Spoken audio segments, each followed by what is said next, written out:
Hi everyone. Hi Andy. Hi. This is our post-stream breakdown. We need like a cute little name for it, but we're not actually going to be talking about the stream yesterday. Today we're going to be talking about the lore of Reikland, both the lore that's official and the LOREhammer lore of Reikland, how it differs, and ask any questions you like. I might bring them up, So, I might not. Depends how I feel. I think more importantly, let's just quickly dive into this immediately because there's nothing quite like chatting about lore. So, our version of Reikland, which is the arguably richest, most important as far as the Reiklanders are concerned, grand province in all of the Empire, is a little bit different from the one that's popped up in various versions of the Warhammer lore that you may already know and love. And it's not different because we have necessarily changed anything. It's different because we have added a lot. And I do mean a lot. Now, for those of you out there who have already seen my blogs on the Reikland, for example, the Reikland political map that I posted over on the LOREhammer blog a long time ago, or for those of you who've seen the map of the Reikland that I made for the Warhammer Fantasy Roleplay 4 core rulebook, you already have a pretty strong idea of what the different provinces are, exactly how it's comprised, where it is geographically. But for those of you who haven't seen that, it's probably worth at least having a look at one of those versions of the map so you can see what we are looking at and what we're talking about. So I'm going to beaver away in the background for a second while Lindsay very quickly gives you the reason why we're doing this stream, because it was very much her idea, because she was thinking about something that Alamenowith, her character from the LOREhammer streams, was considering regarding the heraldry and the fact that she knows quite a lot as a character, but she doesn't necessarily know quite a lot as a person. Or what I do know as a person, it doesn't necessarily match with the changes you've made for LOREhammer, because I've been through the Reikland many times, so I thought it would be really good to do a tour of Reikland, asking about the main families, their heraldry, and such like, much as once a long time ago, Alamenowith's master probably did for her. Yeah, so for those of you that don't know, in our game, the LOREhammer game that we stream every single Friday, one of the characters, Alamenowith, was somewhat trained how to pass not as a human, but most certainly pass within the human realm of the Empire by her, let's put this in quotation marks, master. Joros, whom anyone who's watched my streams will already know. And a part of that was a discussion of many of the most important family lines in the Empire, and that included, for example, the Reikland. I popped up the political sketch of the Reikland and its Reikland estates in 2512. For those of you that know your Warhammer dates, this means approximately 10 to 20 years before the actual end times destroy everything and it goes boom. This is, however, a slightly different version of the Empire to what you'll find if you are playing the 8th edition of Warhammer or the 2nd edition of Warhammer Fantasy Roleplay, because this map here is targeted at what the Reikland and what the Empire looks like before the big troubles hit and there's a massive civil war and it all gets reconfigured in a slightly different way, and it becomes the Empire of Warhammer 8, assuming that's if you're playing through the adventure, The Enemy Within, assuming that's where your version of the Empire goes. Now, I don't know where our version will go for our game, but I do know where it started. And it starts in the same place that I wrote into Warhammer Fantasy Roleplay 4. Now, if you've got those books, I'm going to point out two books in particular for core deets, if you will, about the Reikland. The first is the core book. It's got an entire chapter called The Glorious Reikland. And the Glorious Reikland chapter basically runs through a host of locations, and you'll find all of those locations almost are included on this map. I'm going to zoom in. Some of the villages aren't, but all of the primary ones are. As I move around, we can zip around from province to province. So, for example, you've got Hellspire sitting in approximately the middle of the map there. Let me just move that like so. Hellspire, which is indeed mentioned in the core book. So that's number one. The Glorious Reikland is a good start. I added extra detail for how the politics of the Empire works in the Enemy in Shadow's Companion, the first section of that. And that also speaks to the overall Grand Province structure. So that's worth having a look at too. And then finally, it's worth going over and having a look at. I think it's Archives. I think that's what they eventually called it. Archives of the Empire 1, where there's another breakdown of Reikland there that was put together, as I recall, by Anthony. And I was still producing when that one was going through. So that's the places where I would suggest beginning. But loosely, let's pull out so that we can look at where the Reikland is in the Empire. Now, if you know your Empire map, you'll recognize it sitting down the bottom corner. This was one that I made well before I was doing anything for Cubicle 7. And it was a starting point for merging all of the different versions of Warhammer into a singular unified version. And you can see the Empire as we all know and love it. But for those of you who are used to the Warhammer 8 version of the Empire, you'll notice that there's some big differences here. For example, right down at the bottom, much like you'll find with Warhammer the Old World, Sudanland is included. That is not the case, for example, with the Warhammer 8 version, because Sudanland gets wiped out by the events of the enemy within, assuming you end it that way. Equally, you'll find that some of the other locations are possibly slightly different points. For example, right at the very top, you've got Middenheim marked as a primary area rather than Nordland, because at this point in history, Nordland is a sub-province of Middenheim. Middenheim has done proper conquered the place. Similarly, if you Similarly, if you look over towards the east, you'll see that Ostermark is equally not a full Grand Province, because Talabheim land historically kicked that place in more times than you can shake a stick at.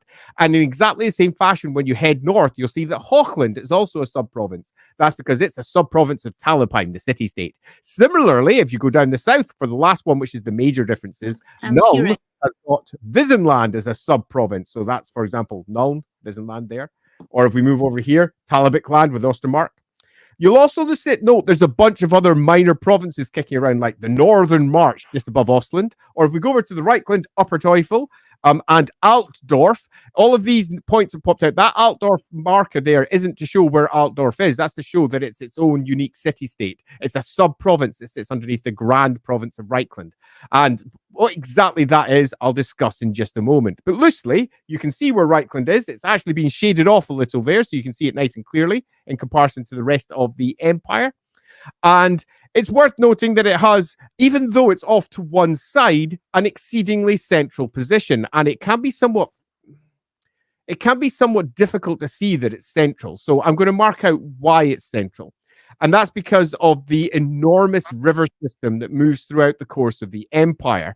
So, for example, we have got ourselves the River Reich, which starts at this black dot up here, which you may or may not be able to see with my little cursor floating over it.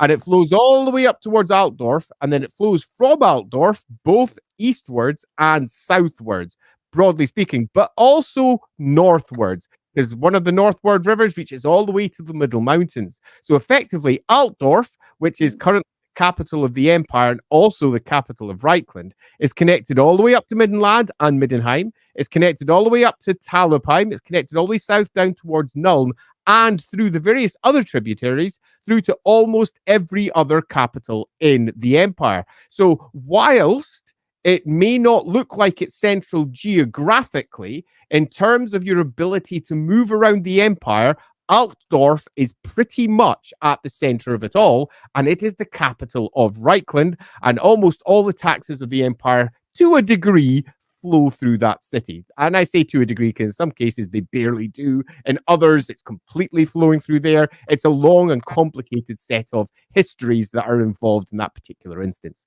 So that gives you an idea of where the Reikland is, why it is central. I'll add one other point as well. Over towards the right, left of the map, you'll see the Wasteland. The Wasteland used to be a province, a grand province of the Empire, but it seceded and became its own independent state, completely separate from the rest of the Empire. And the capital city, which is not marked by name, because this is just a map of the Empire, obviously, we don't need to worry about these foreign places in the slightest. But the capital city, which is the big black dot that my tiny cursor is hovering around, that is Marienburg. And Marienburg is the biggest city in the old world. And it's also inarguably the richest.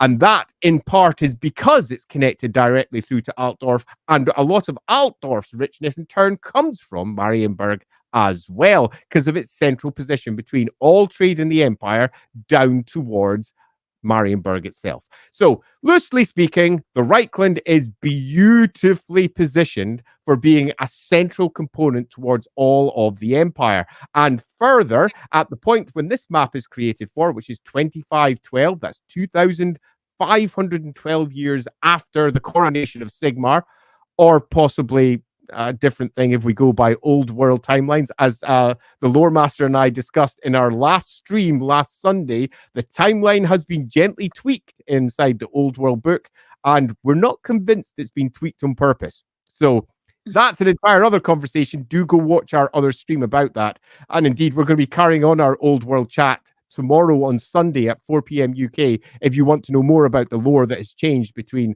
the rest of Warhammer and what's just been added by the old world. Anyway, kicking back in here, this gives you the a complete breakdown of where the Reikland begins. However, if I now zoom out to the whole map and give you a more fragmented view of that, you'll see all the colored locations. Again, this is a relatively small map. I'm going to see what happens if I drop it down like so. That's sort of okay. We're so small in the corner. We're tiny in the corner, but we do cover. We're not covering any of the Reikland, so I will do that. That's good.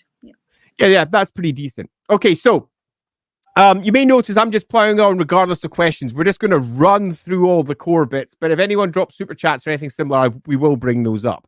But I am just going to dive straight in to make sure that we get through all of the core material that's here.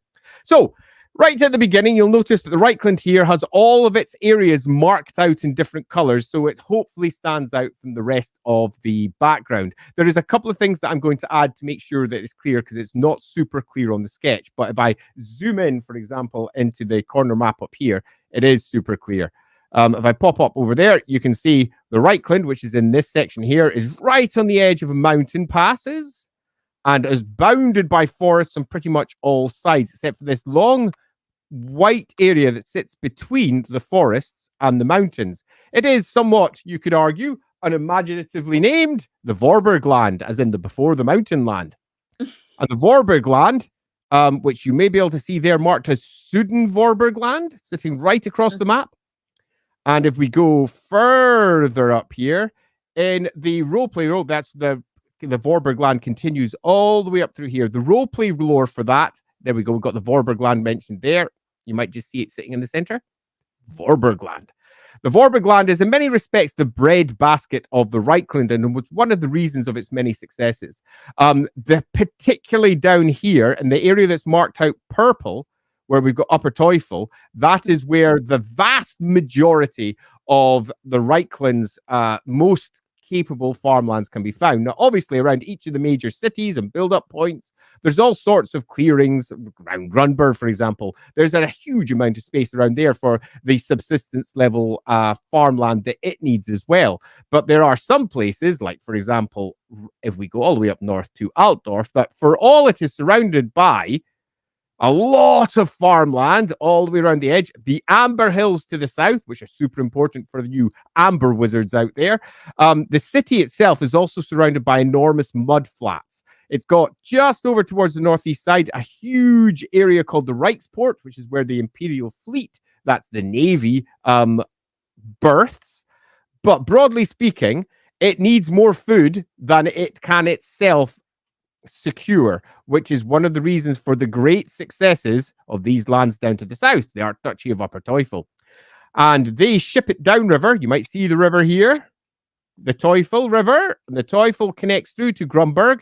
They skip all the horrible marshes at Castle Reitgard through a canal, the Grunberg, and then ship it down to Altdorf. It's not the longest journey. It takes only a few days, and grain is constantly being shipped down there, as is a whole host of other goods, because there's not just a surplus in and around the towns of Ubersreich, Stimmigen, et al. There's an enormous surplus. Much of it goes north. A small amount of it also goes south towards Nuln, which you might just see at the base of the map there. Okay, so we have got ourselves a huge province filled with lots of tiny provinces. How do they all work?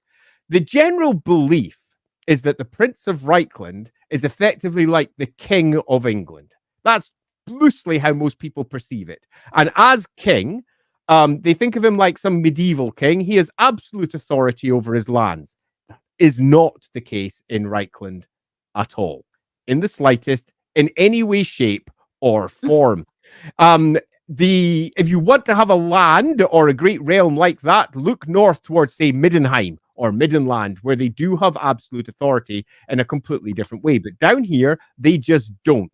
And there's a reason for that, because Magnus the Pious completely changed the nature of the Reikland and its composition when he was in power some 200 years before this map was made for. Magnus the Pious was an individual who bound the empire together against after the Great War against Chaos. And to say he makes an impact upon the empire, its law, its framework, and its structures, is to massively underestimate just how much of an enormous impact he makes upon everything. Loosely speaking, the empire had been fragmented for many reasons for centuries beforehand, much of which is going to be detailed in the old world. Now, the story that they take is almost certainly going to be slightly different to the story that the roleplay game took. For example, in the role-playing game, the Prince of Altdorf at the time of the Great War is a Holzwig. No, not Holzwig. Pardon me, I'm speaking nonsense. He comes from a Holzkrug. The Holzkrug. You might notice the Duchy of Holzkrug over towards the side here. So the Prince of Altdorf was a Holzkrug. Now, I imagine that the princes that they're going to have in the old world are almost certainly not going to be Holzkrugs. And that being the case, we've already got ourselves a key difference. And that happens. We're quite used to lore changing between different editions of the game. But the version of the Reikland that we use in LOREhammer is based upon all of the lore that led up to the old world, but not necessarily the old world. So there will be some canon conflicts between the world that we present and the world that's presented by the old world. But you'll find over time, as more old world stuff comes out, I'll probably synthesize some of it in, add a few extra little bits, massage it all together, because that's fun, because it's nice when they all make sense together. Is this map printed somewhere? So it's not printed somewhere, but it is available on my old blog. I think I also posted it over on the LOREhammer Patreon. If it's not over there, I'll go repost it over there. So after the call today, and likely after the Rookery stream we're doing right after this, I'll get it posted up. So expect it sometime this evening up. You can print it if you desperately wish to do so. It is up there. It is It's effectively the source map that went behind the map that you find with Warhammer Fantasy Roleplay 4. It's based on a map that I created almost 20 years ago. And this map is relatively bluntly the one I called the master map, because it was the one that I used for all of the maps that I created for the Empire, for Warhammer Fantasy Roleplay, for Black Library, or anyone else that was looking for a map. And although this one may look detailed, it is got nowhere near the detail of what you'll find on the master map. So, for example, in this location here, if I just look at Altdorf and the surrounds, you see yourself about, 20 locations in total. Yeah. On the master map, there's a good couple of hundred or so. And you'll notice there's coaching inns, there's all sorts, isn't there? Yeah, indeed. If, for example, look beneath the Bloodpine Woods there, you'll see a little white dot. That's because there's a town there. And you'll notice that there's many little white dots all over the place. This map here is, however, super useful for if we're discussing the overall shape of the Reikland, because it mentions every single major province of the Empire, and it also shows you where the courts are held in those provinces as well. So you know where the main town is. So if I go, for example, all the way over here to the west, and I go to, say, the county of Mellerfelden. The county of Mellerfelden holds court in Mellerfelden. If I go over here to, say, the county of Valenham, Valenham has got its court held in Valenholt, sitting over there. So loosely speaking, it's a really handy map for seeing where the politics of the Empire land. Can I just ask a question about Shadowheim? Is that related to Shadowfaust? It is not. Oh, damn it. Yeah, completely different. Shadowfaust, you will find, if I bring up this map here, Shadowfaust, which for those who've watched my streams is somewhat of a standing joke. It's down towards the south of Ubersreich. For those of you who are the Warhammer Fantasy Roleplay starter set, you'll find Shadowfaust down in there, not far away from a variety of fun and interesting towns, one of which kind of fell to the Dark Gods, which is not a good place to be. So we have got ourselves a big city, Grand Province. Now, our big Grand Province, as it currently stands here, it's worth noting, as I just pull up a completely different screen, it doesn't have politics like you might expect. So I'm actually going to, here we go, there's a rare one, read from one of my blogs. I'm going to bring it up. This isn't actually directly from one of my blogs. This is from one of the World Anvil articles that I have out there. I'm going to just drop that as a comment for anyone who might be watching later. You can just click on that, or you can go and have a look at it just now. But the politics section is well worth having a look at because it is a federal state and a constitutional monarchy. Now, that might sound vaguely technical. That's because it is. Let's explain what that means. So the Grand Prince, who is Karl Franz at the time of this map, the good old Karl Franz we all know, who likes to bop people in the head with Sigmar's hammer. So he's the monarch and he's the head of state. Okay, he's basically the sovereign. And sovereignty, as in the right to have absolute control over this land, isn't his alone. It's actually shared between him and another great council called the Reikland Diet. Now, the Reikland Diet pools all of the primary provinces together, and each one of them gets to have a single representative. So the Duchy of Ubersreich, for example, gets to have a representative. The Duchy of Valinum, which we were discussing earlier, it gets to have a representative. Indeed, as I zoom in and take a look at the map as a whole, if we go over to here, the Duchy of Tame, the Duke of Tame, that's a good chap called Trot, who, if you've been watching my streams, you will know very well. He has a representative. The Duchy of Midwald, they get to have one. The ancient Duchy of Schnittel, one of the oldest ones that dates back all the way to Unbergen times, the time of Sigmar himself, one of the ancient clans, if you will, of the great Unbergen tribe was the Schnittels, which are basically just the I'll stab you in the back. In the same way as we move over here and we've got, say, the Duchy of Goreland, which you'll see in there, quite literally the land of gore. And we all know a very famous gore man, Thyrus Gorman, the supreme patriarch of the 8 colleges of magic at this time, or who will later become the patriarch of the 8 colleges of magic when some git comes along and randomly beats him by cheating in the Hall of Jewels. Not that I bear any grudge against that git. I'm not even going to discuss him. So let's move on from that git. So we've got ourselves a sovereignty shared between the prince and the Reikland Diet. And that diet is as a parliament that's comprised of all the rulers of all the individual states of the Reikland. So it's worth noting, it's not just the states. It's everyone who's a direct vassal of the prince, which creates a couple of unique areas. The first unique area is Altdorf. So if we go up to Altdorf and we zoom into there, the princedom of Altdorf, so it's a prince, it's this big red area here that you can see. The Prince of Altdorf is currently also the Prince of Reikland, which means that any of his direct vassals, which includes, for example, over there, the Duke of Hallskrug, you can see the Duchy of Hallskrug, includes over here the Duchy of Adenauer, over there.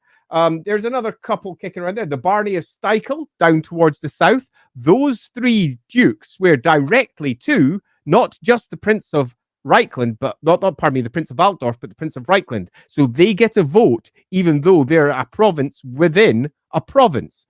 In a similar fashion, if we head to the south to one of the most famous large areas in the Reikland, that is the Archduchy of Upper Teufel. Now, it's famous because the Warhammer Fantasy Roleplay starter set has done a huge amount of work detailing this area, but it's also the core area where games like Vermintide are based. I'm going to pause here while Lindsay reads the question. Oh, no, I think you're just about to come onto it, but this might provide the answer. I always thought it was weird that Ubersreich gets a full vote on the Diet because they have a liege, the Archduke of Upper Teufel, between the Jungvoids and the Emperor. Yeah, so this one is worth discussing, Urska, because there is a unique situation here, and it's all because of Magnus the Pious. To cut a long story short, I think I might even have actually directly written about this in the Reikland Estates. I'm going to give you a link to a different one, so if you want to dive into the details of it, you can find it here. But the ruler of the Archduchy of Upper Teufel is currently actually the Grand Prince of Reikland. Now, if you know your lore, you might go, but wait a minute, no, that's not right, because we've got an Archduke, Victor, and he's of House Wolfen, and surely that Archduke is actually the one that's swearing directly to the prince. The answer to that is no. He only has a courtesy title. The Wolfens, House Wolfen, let's basically sum it as they had their ass handed to them by Magnus the Pious because they dared to stand against him. And the Wolfens were almost entirely wiped out. They used to be kings. Now, that might sound like an odd term to hear with the Empire, But according to the older lore, and indeed the lore that's mentioned in the Warhammer Fantasy Roleplay starter set, all of Sudenvorbergland, that's the grand area where, for example, you'll find Ubersreich, Stimmigen, Dunkelberg towards the south, Auerswald, Walfen. You'll see many of the locations on this map right now. If I bring it down here, you'll see Dunkelberg. We go further up there, you also see Siedlung and Schrabwald. They used to all be underneath the control of one individual from House Wolfen. You'll notice the March of Wolfen there. That's where they originally come from. And their palace was up on the south side of the mounds, where my mouse is currently circling around up there. Now, the south to the mounds is an enormous ancient war fortress, which is largely empty. It popped up, actually, in one of our streams. So for those of you who are watching through the LOREhammer streams, that was the Tales of Ubersreich episode where Alamenawife, I think it was called, was it Old Faces? No, that was a different one. Awakenings. It's called Awakenings. So in the episode Awakenings, she goes over to the Grand Palace of the Wolfens and speaks to the completely disempowered Wolfen family. They have got a courtesy title. They basically rule on behalf of the Prince of Reikland, but the Prince of Reikland actually holds the title. And if you want to hear some other courtesy titles, here's one in real life. The Prince of Wales over here in the UK is a courtesy title. It's handed over by our ruling sovereign, currently the King of England, Scotland, and et al. The King can just pass that title off to anyone. He generally passes that over to the heir, and they become the Prince of Wales. It's a courtesy title. They're not actually the Prince of Wales. The true Prince of Wales is the king. And that's something that's easily forgotten when you look at it. But the title is passed over and they're given all of the trappings of the title without actually having the right to it, because the right lies with the sovereign. And in this case, because all of these provinces inside the Archduchy of Upper Teufel are actually swearing to the representative of the sovereign, but still the sovereign, they all get a vote in the Reikland Diet. If you're Welsh, you might actually say that the King of England has usurped that position, and it's an insult that there's a Prince of Wales, not a King of England, Scotland, and Wales. But that is a totally other discussion. It is 100% another discussion, and it is a very valid one at that. Okay, so you can see we've got ourselves a pretty big empire, but two parts, a pretty big princedom, Grand Princedom of Reikland. And two parts of it are different to the rest. One of them, the Princedom of Altdorf, within the Grand Principality of all of the Reikland. And it's different because each of its individual provinces swear directly to the Prince of Reikland because he rules there directly. And we have a second area that is different down towards the south, where they are by proxy swearing directly to the Prince of Reikland and thus get a vote. Again, the extra bits that I popped out earlier, where, as in the links that I posted earlier, will give you all the details if you want to go and look at the politics. I'm probably going to leave the general politics there. We had some cheers arrive, I think. There they are. Lindsay, there. Just in case you don't know, Lindsay, that's the equivalent of a super chat over on Twitter. Yeah. What about the Irish? This is not a real discussion. No, we're out. Like, and Arthur, don't even get me started on the Jacobites. Like, Bonnie Dundee till I die. That's all I'm gonna say. Like, we can't even go here. Let's just say that is a very complicated and dangerous question for just a casual stream about Warhammer to try and tackle. But similarly, I will gently say this. No, they're not. Yes, there are, all at once. In that, Albion has got certain aspects of it over there. But when you build your own versions of Warhammer, and you need to try and understand what they are for playing at your table, there's a piece of advice that I wrote directly into the Enemy in Shadows book. It says, sitting in the GM section at the back, about how you can best imagine your empire. And it goes against what many people initially would expect. In that, if you're building something that is designed on the Holy Roman Empire, your first thought is, if I'm going to break up the Holy Roman Empire into lots of individual grand province states, I'll base those on various parts of the real world there. So, for example, I might base it upon Austria, or I might base it on parts of Germany or Bavaria or whatever it might be. The big problem is that if you happen to be French, you may not know anything about those areas. So it involves not just a bit of research, it involves a ton, and you're still going to get it wrong. Similarly, as someone who is Scottish, and trust me, I'm pretty damn Scottish. The idea of trying to figure out all the integrated parts of Germany today, go back in time and try and figure out how they were split apart and how I could best use those to characterize mine is almost impossible. So you tend to find that what I suggested, and indeed what most Warhammer writers do, is that when they are characterizing different parts of the world, they lean on what they know. So the advice that was provided inside the Enemy of Shadows Companion was don't use other countries, use your own and build your own stereotypes.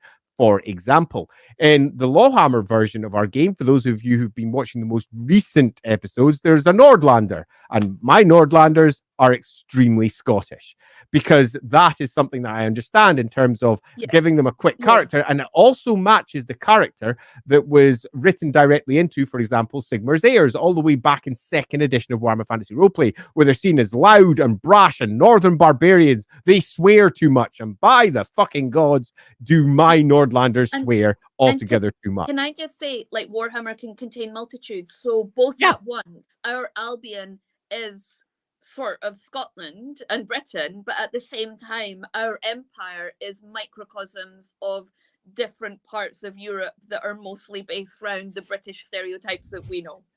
Yeah, indeed. And that's fine for your own individual table. So, for example, my Talabot land is strongly influenced by Ireland. And that might throw a lot of people off and go, really? Talabot land?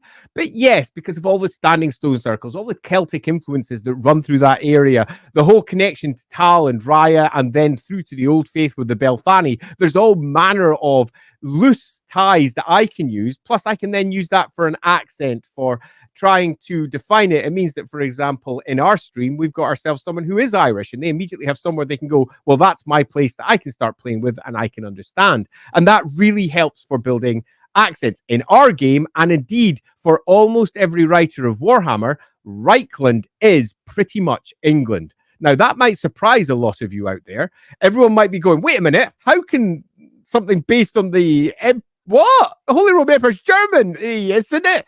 I challenge anyone who has ever read a Warhammer book to try and think that it is in anything a surface skim of massively over-the-top Holy Roman Empire Landsknechts mixed with a couple of other things, and then pretty much that's it. All the rest of it's English. And if you look at the politics, the way it's set up, if you look at how the characters express themselves, it is so deeply English, and the upper class are so deeply the aristocracy of the UK, plus that idea that sort of lies all the way through it as well, that the Reiklanders are very much empire builders themselves. They like to sail off and conquer the world, or in this case, just march off and conquer the world. The Umberigans, in many respects, are very much taking on many of those traits, the Umberigans being the tribe that originally, well, sorted out the Reikland. We've got a lovely super chat there from Jonathan. What is it? Oh, hey, I was doing it. Yes, you were. John, well, it doesn't quite finish, so you might need to put in the other half because I don't know what the question is. In pre-industrial societies, coinage was always a scarce commodity. Have you ever incorporated this into a story, for instance, by having a town literally? I mean, those towns are literally. So yeah, there's this is sort of true. There is in the Empire, in the Reikland, for example, you can only mint coins if you have got a license to do so from the sovereign, which is the Prince of Reikland. And there are various parts of Reikland that do indeed have that, the Prince himself included amongst that. Indeed, the Duchy of Callaghan has the right to mint its own coins, and that's within the princedom of Reikland, which is also worth noting. But again, that's something that they've held ever since they were emperors. There we go. Here comes the rest. Have you ever had a town literally run out of coins to pay for a debt? I could see a unique conflict between a dwarf hold and a town trying to pay them in land or goods instead of gold.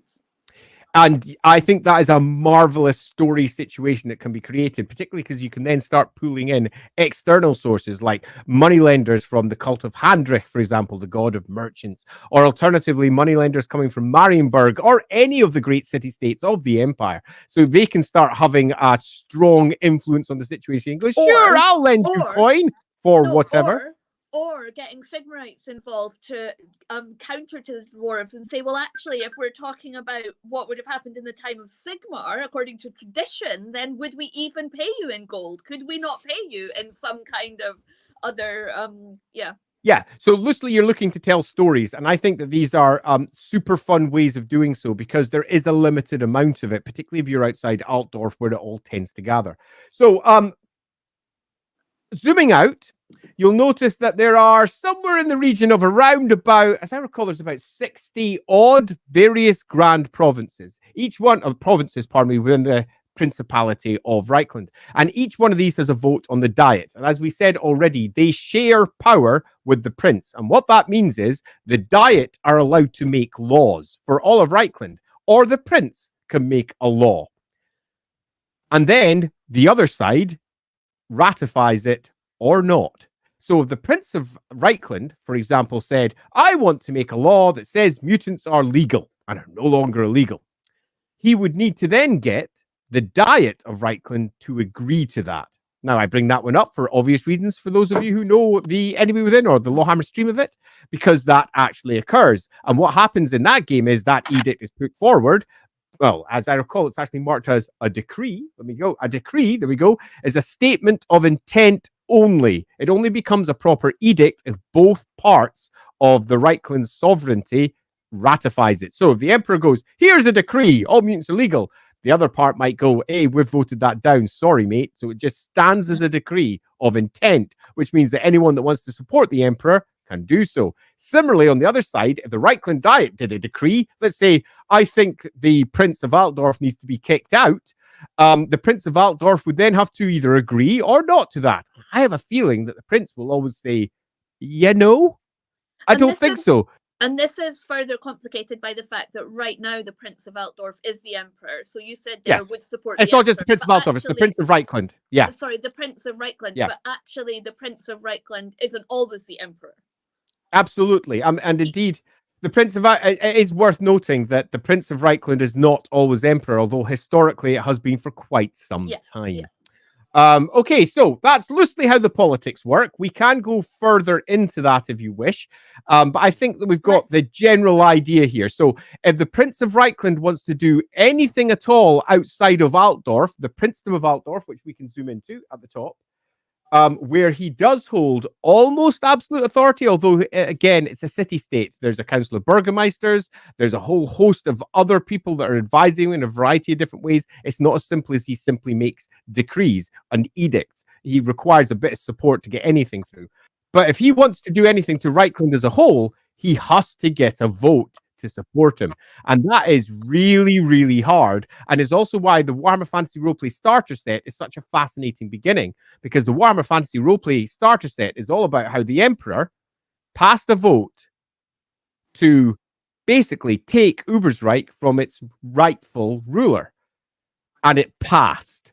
And that's something that the estates of Reikland would never accept, yet somehow it passed through the Reikland Diet. And that's the starting story. And if you'd like to see how and why that happened in LOREhammer, we have a special New Year's stream that spends an evening in the vaults, Hala. I will actually say, to modify that slightly, if you would like to see one version of how that might have occurred, then yes, do watch that stream. And indeed it does. Good old Karl Franz himself is in that stream, attempting to persuade people round to his point of view that Ubersreich needs to be taken from its rightful rulers, the Jungfreuds.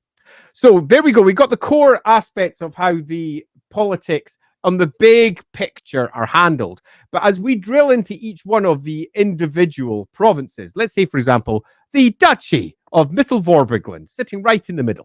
Okay, so the Duchy of Mittelvorbergland, Weberg is its most important city, where the Duke of Mittelvorbergland holds court. Weberg is a city that is effectively the Las Vegas of the Reikland. What happens in Weberg stays in Weberg. It's a hotspot for gambling, brothels, threats, overcosted everything. Crazy fun. The Cult of Ronald lives here. There's a variety of fun exploits that can occur in the place, and there's always constant fairs moving in and out of the city.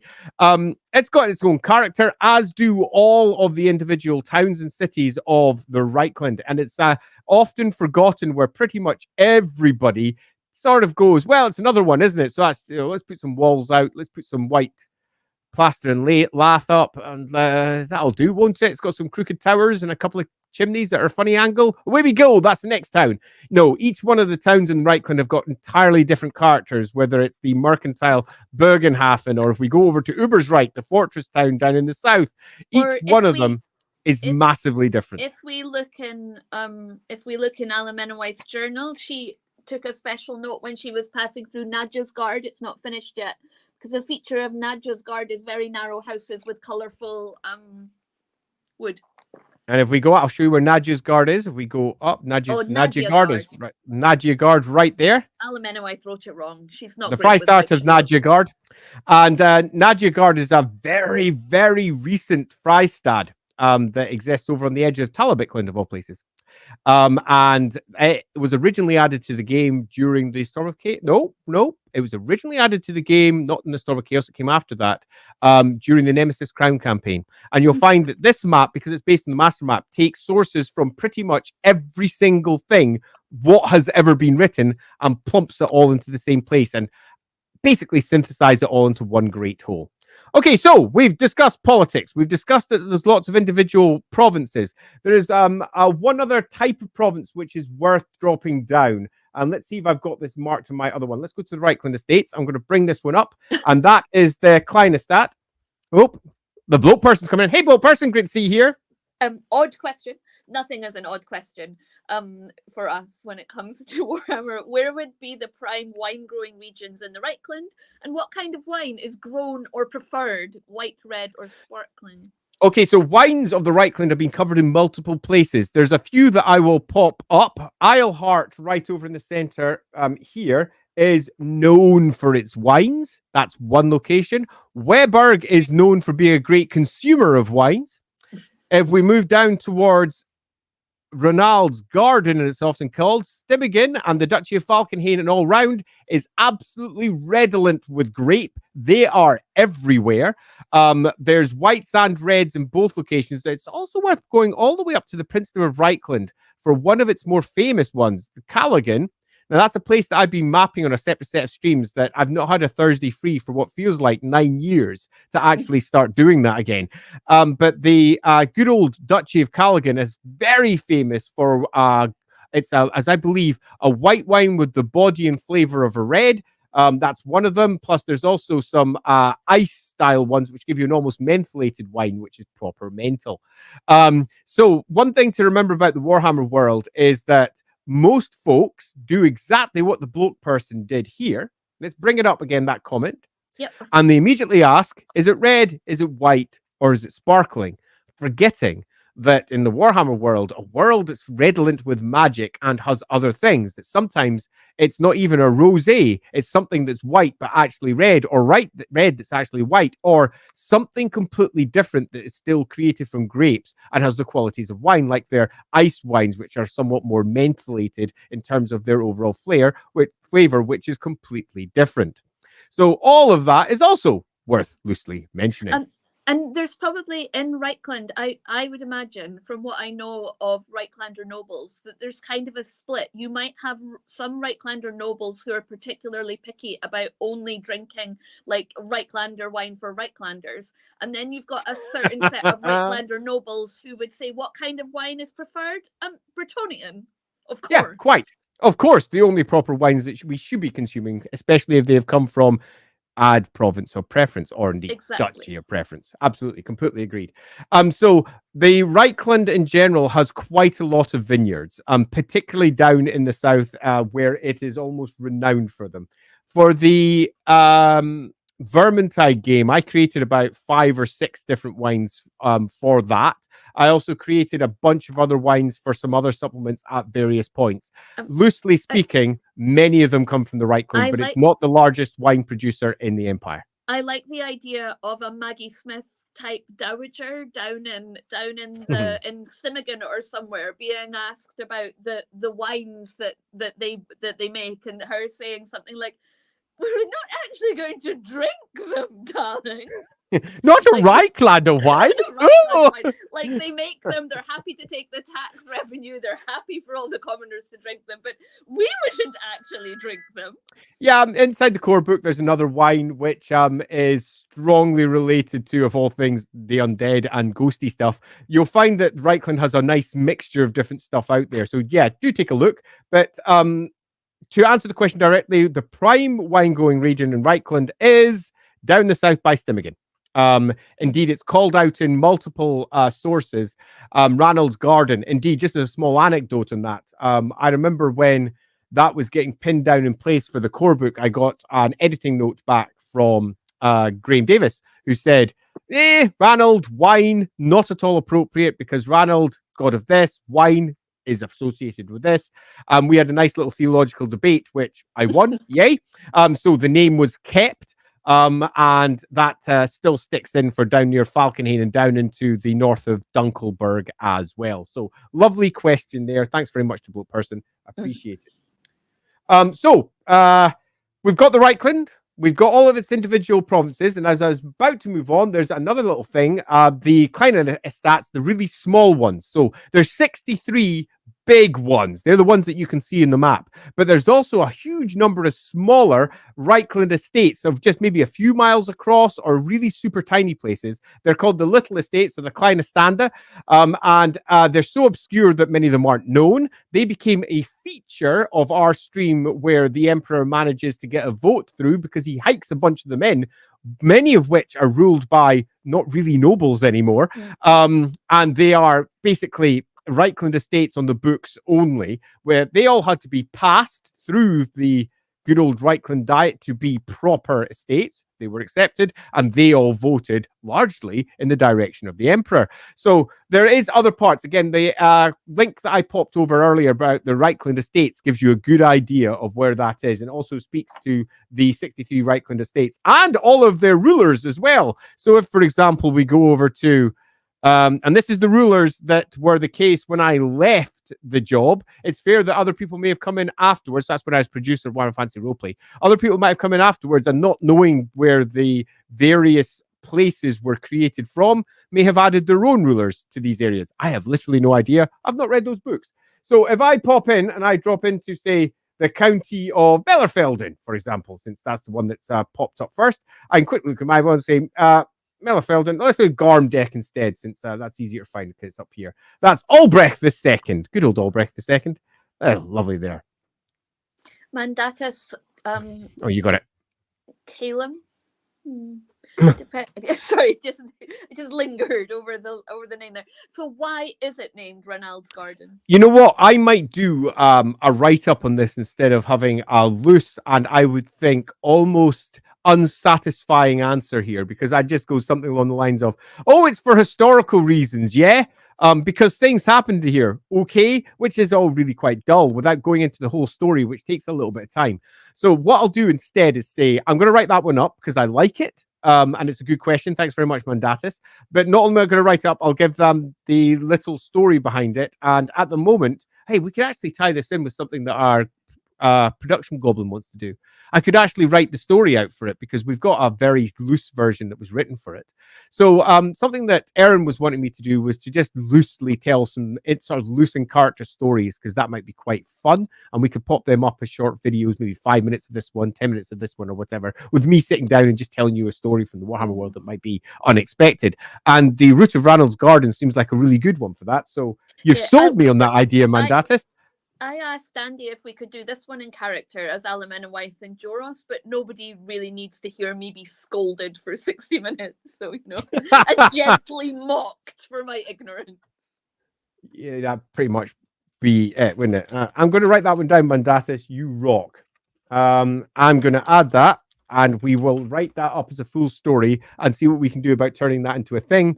And I'll add your name to it in the credits as well, since you were the one that brought that up. You rock. I'm going to make sure. Can we go back to the theological debate, though? I would imagine I wasn't involved in it, but one of the reasons you felt quite strongly about it is because in a in a world with a pantheon, there's a tendency of people to say, well, Ronald is about thieving, so Ronald is about thieving, rather than interpreting the entirety of life through the lens of the deity you feel closest to, but also all the other deities. So you Yes, can really mix and match much more than you might think if you were just like, Ulrich, stereotype, god of war, winter and wolves. Why would they worship him in the south? yeah, the to pull out an individual book, if we're going to focus on a single one, I'd say the book that did the most work on this was the Tome of Salvation for second edition, where it significantly broadened and deepened religion in the empire, going far beyond just the simple 10 to 12 gods that everybody knew, and opening it up to not just scores, but hundreds of them. Many of these lesser deities are extremely important in small places. Like, for example, Delb, the deep underwater god of the River Delb and ultimately Lake Delb beside Delb Burrs, is exceedingly important up there, but important nowhere else in the empire, and forms part of that pantheon. And it's a big, wide area, and the gods are not as black and white as the simple descriptions write them. And I agree with that entirely, particularly Delb, D-E-L-B, with a B at the end, for Delberts, for example, and Delbren, both of which are named after the River Delb. And they both take their name from the god Delb that lives right at the very bottom. And indeed, it's quite the horror. So that's We could worth saying. theorize, though. And the tales of Ronald are not as simple as Ronald stealing things, in the same way that many of the tales of Ulrich are about Ulrich meeting gods, having affairs with people, doing things. And that is not all winter war and wolves. It's a far deeper prospect than that alone. They have holy books that are filled with exceedingly interesting detail, and Ranald's Garden was a part of that. Thank you. Okay, cool. So we have got ourselves our primary major estates, 63 of them, I think it was. We've got a bunch of kleine stat, which is a bunch of smaller ones, which can all hold a vote if the rest of the Reikland Diet agrees that they should be part of them. And then on top of that, we have all the individual little fiefs that make up the individual provinces. And I'll pop down to Ubersreich in particular, so you can get the concept. So we've got ourselves the Duchy of Upper Teufel. And the Duchy of Upper Teufel split up into the Duchy of Ubersreich, which you can see there. We've got the Duchy of Hallstein over there. We've got the Duchy of Stimmiswald over there, and the Duchy of Falkenhayn down in the south. And each of those are split up in turn into a patchwork of smaller fiefs. And they all swear fealty to whomever their lord is above. Now, this is where one of the biggest questions about the politics of the empire comes up again and again and again, and generally accompanied with something along the lines of, and I'm not quoting, but I will paraphrase, it doesn't make fucking sense. And it's understandable. And I'll give a clear example of that, because inside the Duchy of Ubersreich, we have duchies. And that doesn't make sense if you view the Warhammer world as the real world. But the Empire, as it stands, is not the real world, and it has had to make a number of massive, significant changes to the standard pecking rank and order of the various titles. It's complicated, it's weird, and it's far more, and I hardly dare to even say it, but in some respects, realistic for the world that they've created, where we've got ourselves a bunch of lesser duchies that were perhaps created during the time of, say, 3 emperors, or during the Dark Ages, where a new duchy was formed from almost nothing that nobody respected, but is a duchy. And this massive patchwork of overlapping titles and broken bits and people being conquered, there perhaps duchy becoming a barony because they were conquered by someone else, say the Marquess of somewhere or another. And all of these things have occurred. And then someone comes along and tries to fix it approximately 200 years ago. Magnus the Pious came in and went, right, I'm going to fix all this. And it was unfixable. There was no way to break it up really nice and easy. There were some duchies that meant nothing that were already swearing to other dukes. That made no sense at all. And he came in and he went, oh, you should be a... And they went, no, though, he's a duke. I'm a duke. You can't take that away from me. In fact, this came from an emperor 250, 400, 1,500 years ago. I refuse to change that. Who are you to change that? I'm Magnus the Pious. Now, Magnus could change some things because he was the direct, let's say, authority. He was the sovereign, but he was not sovereign of the entire empire. The empire, as we know, is split up into grand provinces, all of which rule themselves. The emperor is the first among equals. He is not absolute sovereign over all the empire. So he couldn't go into all the individual grand provinces and say, you must do this. He had to basically barter with them and get them to agree to it. Some would, some didn't. And the second somebody said no, all the ones that he could directly control went, well, how come they've got it this way and they don't? You're unfair. And there was politics, so much politics. Cut a long story short, he made a compromise. And just to cover something that I think someone mentioned in the chat earlier, just to be clear, Magnus didn't become the Prince of Altdorf and move his capital to Altdorf. There were elector counts in Reikland who he was emperor over as elector count down south, right? Yeah, he was, Magnus ruled from Nuln, and that's often forgotten. He did not rule from Altdorf. Altdorf was not the capital. Altdorf was a smaller city than it is come 2512, significantly so. Indeed, Reikland was in a bad state. Their rulers were in a bad state, the Halskrugs. He replaced them with, according to one source, his secretary, the Halswigs. And then eventually they married into a different family, became the Halswig-Schließens, and they became the great Karl Franz family that we know today, that eventually, come post the enemy within, takes on a completely different form. But I'm not going to go into that in any great detail. And a little tidbit is that the colleges, that's why the colleges are in Altdorf, because they didn't want to cite the dangerous experimental colleges in the capital of the empire, which at the time was not. I would argue it's one of the reasons. It's a complicated state of affairs. So the answer to why are all the fiefs of the provinces, of the larger provinces, of the grand province, if you want to know the proper scaling, it starts at grand province, it then goes down to province, and in this case, the Archduchy of Upper Teufel is a province. Beneath those, you have the estates. That's the ones that can vote in the Reikland, for example, and also vote on a completely different field for the entire empire. They're called the estates, the prime estates, in fact. Then underneath the estates, you've got the fiefs. And each of these fiefs are ruled differently according to the state that they might find themselves, the estate that they're in. Now, it's also worth noting, as one point, as the Archduchy of Upper Teufel probably made it clear, there's some different ways that each of these places are ruled. Every single last one of these provinces is ruled in a different way. For example, if I go to the Duchy of Thame, it has absolute sovereignty left with Thame, except for a few small bits that go up to the Reikland, where, for example, the Prince of Reikland can ask for soldiers under certain circumstances when the Reikland declares war. Not just because the Reikland's been attacked or because something else is going, it has to actually declare war. When it does that, the Prince of Reikland can then demand from Thame a certain amount of soldiering made from the state armies. All of the provinces must effectively form a state army under certain rules that were, again, created by Magnus.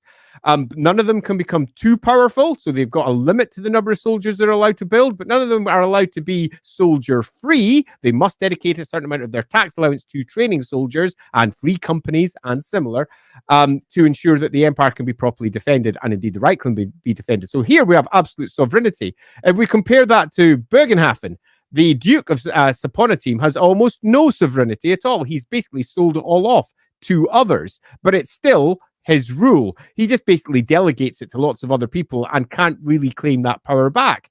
If we go to Kemperbad over here, there is no nobles at all. It's run by a town council and has been for centuries.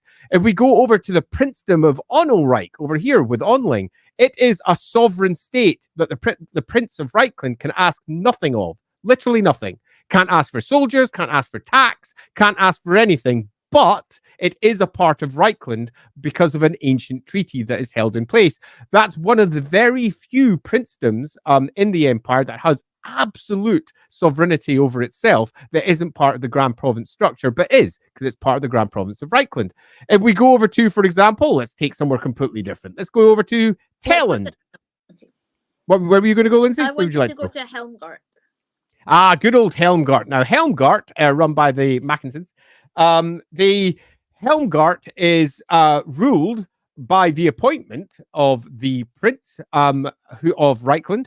and will continue to be as long as one single line is in place. So that's one line of that family, the Mackinson family. When that line dies, it reverts to the princedom of Reikland to give to someone else. He can't keep it, and he can't give it to his own family. So at the moment, it's held by the Mackinson family, who come from originally all the way down here.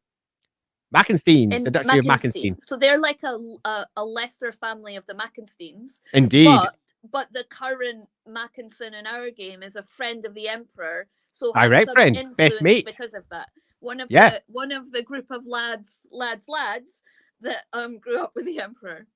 Yeah, he's definitely one of the lads that grew up with the Emperor. Yeah. And each of these places are slightly different. If you want to see Seedlung, for example, that's detailed to some small degree inside the Warhammer Fantasy Roleplay core book. It's got a little windowed section. It also shows you all the different fiefs that one's comprised of. So we get an idea that it's comprised of lots of provinces, all of which are a bit different. I'm aware of the time we're going to have to stop soon because Lindsay's got another stream to go to. I do have lots of different estates, all of which can vote on the Reikland Diet.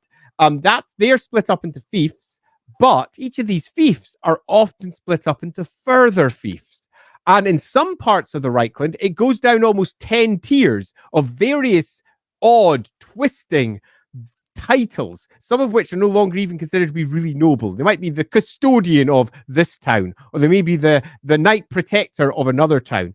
And because of all that, we find that the stratified layer of nobility in Reikland is not just complicated, it's too complicated for almost anyone to keep track of outside of the individual provinces. So you'll find that if you're playing Warhammer Fantasy Roleplay out there, for example, and someone says, I'll do lore heraldry, I'm bound to have heard of this family. You might find that family, although it may come from, let's say it comes from let's go to a different place, right up into the Grey Mountains there, the Barony of Vestenvorbigland. Now, the Barony of Vestenvorbigland, as I recall, is split up into almost 10 individual tiny fiefs, and each of those are all also split up into a bunch of other ones. The chances of you knowing this minor noble from a tiny corner of the empire, okay, who has like 2 or 3 nobles underneath, no, it's really unlikely. Memorizing them all is a point of memorizing thousands upon thousands of different noble families that live across Reikland. And I would don't think of it as just 63 families plus a few extras. And I would say, like, if you watch LOREhammer, Gerhardt, one of our characters, comes from House Jungfreud, but it shows why it was so easy for him to work out, well, not for him, but for his advisory council, to help, because he's not good with names, to help him find a little obscure family that was still even in the Duchy of Ubersreich that he could quite happily pretend to be. Nobody would challenge, everyone would accept it, but also what he was losing / gaining by doing that, because Ubersreich is a big deal. You know, those 63 people with the votes are a big deal in Reikland. Yeah, those 63 prime estates in Reikland are the big ones. Yeah. Really the big ones. They hold a lot of sway. They've got a right to not just vote on the Reikland Diet, but also in the Imperial Diet. They get to vote with the prime estates that basically organize the empire as a whole. And they all get to have a vote and effectively sit in the Volkshalle in Altdorf and directly challenge the emperor and his various decrees and edicts that he might be passing out as well. In many respects, the empire is, the Reikland, pardon me, is set up very similarly to the Reikland as a whole. And that's because Magnus set it up and did both at the same time. Reikland, as it currently stands, is not what Reikland was like during, for example, the Old World time. During the Old World time, it's a freaking mess. A complete sporadic mixture of thousands of tiny estates, some of which claim to be ruled by one person or another. It's almost like the border princes in there. And we have ourselves Altdorf up to the north and the princedom of Altdorf and where it can extend its power to. But if you go by the, let's say, the roleplay version from 4th edition and also from other editions, the kingdom of Sudenvorbigland is entirely independent to the Prince of Reikland and the electors of Reikland, separated itself entirely like a grand province. And as far as they're concerned, as kings, they can do whatever they want, and the cult of Sigmar support them. Now, that in the old world, that's almost certainly going to be overridden because it's just too complicated. They just want to have 2 or 3 broad areas where you can have yourself a couple of army lists from, maybe a couple of unique ones that kick about from there, and be done, because they don't need the great depth. But if they were doing the enormous depth that has already been shown for the Dark Ages, so to speak, there would probably be about 150 army lists for Reikland alone. Mm-hmm. Yeah, so that's super fun. We've done a lot of politics. Given that we're nearing the end of the stream here, because Lindsay needs to pop off in approximately 10 minutes. I need to go and do another stream for Inside the Rookery, where I am interviewing Andy Leask about being a player in role-playing games. What makes a good player? We've got loads of questions lined up for him, and as the player I've played with the longest, I may point and laugh if he can't answer any of the questions. So we've got a few other things that we can jump onto. Before I do that, though, I'm going to dive over here and see if I can get a link for the stream so that you can go watch Andy if you want to go watch that later. Get a shareable link. That's how to do it. I'm going to drop that into the chat.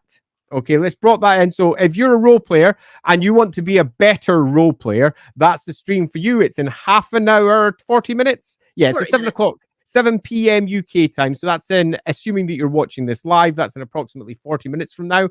And Andy's going to be taking questions about how to be a better player. And if you watched any of the LOREhammer, you'll know that he plays Father Leopold very well. And if you watched last night's episode that we had, for example, you also saw him play an Ostlander, which was super fun because he got to go very, I am Ostlander, duh, which was super fun.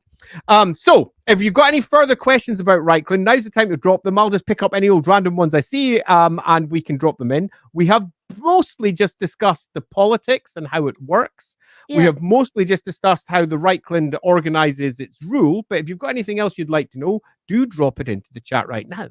We didn't talk about any of the people, the coats of arms. We barely talked about the families. We didn't do any of that. We didn't. Joros has let me down. So yeah, there are so many tales, isn't there, regarding Altdorf's coat of arms, regarding the Ubersreich coat of arms. Can we talk about that little group of people who were in the New Year's stream, or is that too spoilery? The group of people around the Emperor. So the Emperor, Karl Franz, where does Thyris Gorman come from? His dad is a duke, right? Okay, so yeah, Thyris Gorman. Let's bring up him. So Thyris Gorman, there we go. There's Essel right in the middle. That's where Thyris Gorman was born. He is the supreme, at least at the time of this, the supreme patriarch of the 8 colleges of magic. He has been the supreme patriarch for a good, well, at this point, it's like almost 15 years.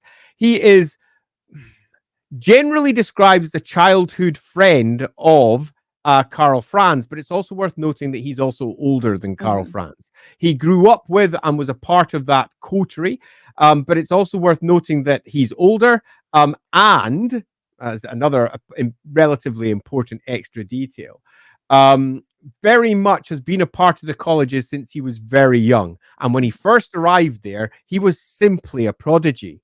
And came to not just rule the Bright College, but all 8 colleges of magic when he was super young, in the same way that Karl Franz came to rule relatively young. And it's because that they both were in the same places for so long, mixing, that they became fast, close friends in a way that Gelt then had to somehow muscle in on at a later date. Less said about him, the better. So he comes from there. His father is an exceedingly formidable man, the Duke of Gorland. Kelger Gorman, who also popped up in one of our streams, didn't he? He popped up in the New Year stream, didn't he? He popped up in the same one that you saw, the little group with Karl Franz, but you also saw Kelger Gorman outside, yeah.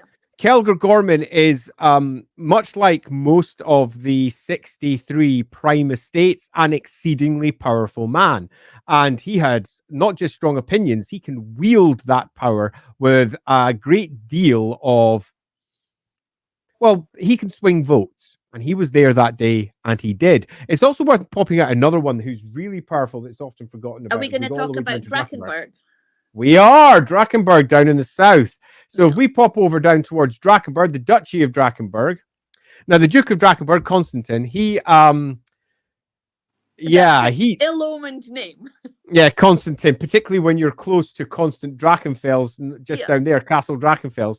Constantine is very tall, like Kelger Gorman, man from the old Draken clan, the Dragon clan of the Umberigans.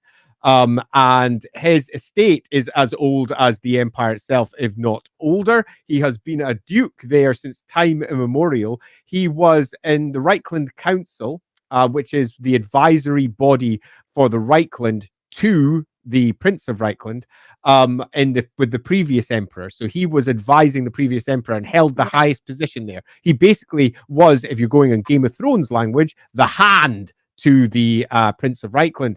And he basically ran Reikland until he died. And he left Reikland not wanting anything to do with the young princeling that was stepping in, and then retreated back down toward Drakenberg. Drakenberg is also an estate that pops up in more than one place through some novels and a couple of White Dwarves and a couple of extra pieces, and all of that has been synthesized due to that. But it is also worth noting, as somebody has indeed just picked it up there, Drakenberg, not to be confused with Drakenberg. Drakenberg, indeed, which is also not to be confused with Drakenstad or Drakenberg. There's also Drakenberg, if we look up, and you can just see the Drakenberg south of Weberg there. Literal Dragons is up there. That's also mentioned inside the Warhammer Fantasy Roleplay core book, which is a super fascinating place. There's lots of dragon iconography throughout the course of this place. That's because in ancient history, in the Grey Mountains here, there was a mighty dragon, one of the children of the mother of all dragons right at the very beginning. And that name has been held all the way through, in the same way that if we go up to the Drakvold, another one of those mighty dragons, and the Drakvold is north of the Reikland. If I go up here and bring up the zoomed in map there, you can see Drakvald just above Middenland there. It's a province of Middenland. And Drakvald, very famously, not just had one of the most important dragons, still has arguably more dragons than any other part of the empire sleeping away within its depths. So, given the hour, I feel that we've barely skimmed this subject. That was interesting. If you do have more questions you'd like to know about Reikland, go jump into the LOREhammer Discord. I've not dropped a link into the chat bits down there yet, but I will do after this stream concludes. I'll drop it into the description for the video. So if you're watching this later, there will be a link down there already. Dive into our Discord, ask anything you fancy. But much like we started off, this version of Reikland is our version that is built from all of the existing versions that are out there. And again, if you're playing with the old world, you'll find that there's going to be some canon conflicts because the old world has started to overwrite and create new material that might contradict the stuff that was already out there. So do be aware of that if you're an old world player. But having said that, until they rewrite it, all the stuff that sits in R1 broadly stands because it is based directly off everything that had already been written for the game. Yeah, nice. That was quite fun. Enjoyed that a lot. In half an hour's time, Lindsay will be on with Andy Leask. I strongly recommend it if you're role-playing just now because Andy has been role-playing for... Well, I first met him role-playing. I met him when he was 18 years old. At that point, he had an undercut and long blonde hair that hung down right about to his, tummy. Very first time I met him, I was playing the Elric role-playing game. I think it was Stormbringer we were playing in terms of its editions, and we were literally jumping from dragon to dragon to dragon as they flew through the sky, playing ridiculous adventures as kids with my cousin acting as the games master. I first met him then. Maybe he was 17 actually, because I was 18. Yeah. He was probably 17. Okay, so we were just kids, and I've known him ever since then. He's been role-playing for pretty much all of his life, and in that time, he hasn't just role-played, he's then moved on to become an extraordinary writer, not just of role-playing games, but of just stuff to read et al. So if you are looking for ways to try and characterize your PCs in different ways, do drop by, ask him awkward questions. I would hope that each and every one of you out there can make him squirm as he tries to figure out exactly what he can say. And if you can get a question that really makes him squirm, you can then tap in the chat. That's from Andy, and that will make me happy. So with that, are we done, Lindsay? We're done. Thank you so much for joining us until the next time. Goodbye. Do drop into Discord because it would be nice for us to chat out what we could do about this next time because we barely scraped this subject. Yeah, and there's a few questions that we didn't get to that if you pop them into Discord, we can chat about them there. Yeah, that'd be perfect. Right, on that, we shall talk to you all later. Bye!